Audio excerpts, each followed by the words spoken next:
parler de la situation actuelle dans le pays, je pourrais dire que nous sommes dans une situation de vague, de marée haute, où en politique, souvent le mensonge peut être semé pour récolter des positions populaires avant de pouvoir affirmer sa position exacte.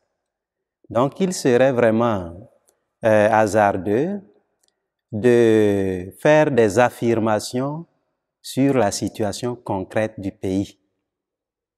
D'abord au niveau des agents de l'État, parce que c'est le premier acteur. L'État est le premier acteur pour consolider la paix et assurer le vivre ensemble. Au niveau de l'État, aujourd'hui, nous sommes dans le processus de la reconstitution de la commission électorale indépendante. Et les négociations sont en cours.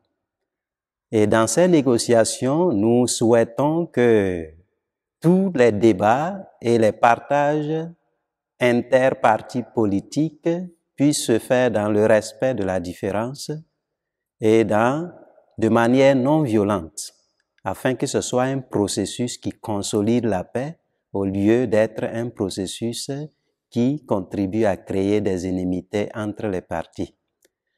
Dans les conflits, à la fin du conflit, nous sortons tous perdants. Et c'est dans ce sens-là que des initiatives doivent être faites de part et d'autre pour le vivre ensemble et pour la paix dans nos communautés. Maintenant, pour la réconciliation sur le terrain, nous intervenons dans plusieurs régions. Nous sommes dans la région San Pedro, qui est au sud, complètement au sud-ouest. Nous sommes dans le Bafing, qui est au nord-ouest, vers la frontière avec la Guinée.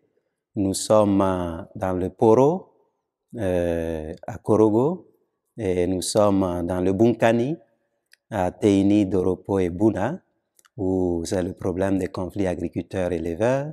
Et nous sommes dans le district d'Abidjan, dans l'Agnébi-Tiassa et dans le Béquet, où nous œuvrons au niveau de l'éducation à la paix en milieu scolaire, et aussi dans le sud Comoé.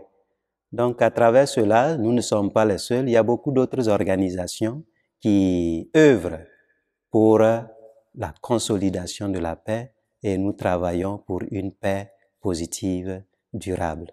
Beaucoup a été fait, beaucoup continue d'être fait et beaucoup reste à faire pour pouvoir réconcilier le peuple ivoirien.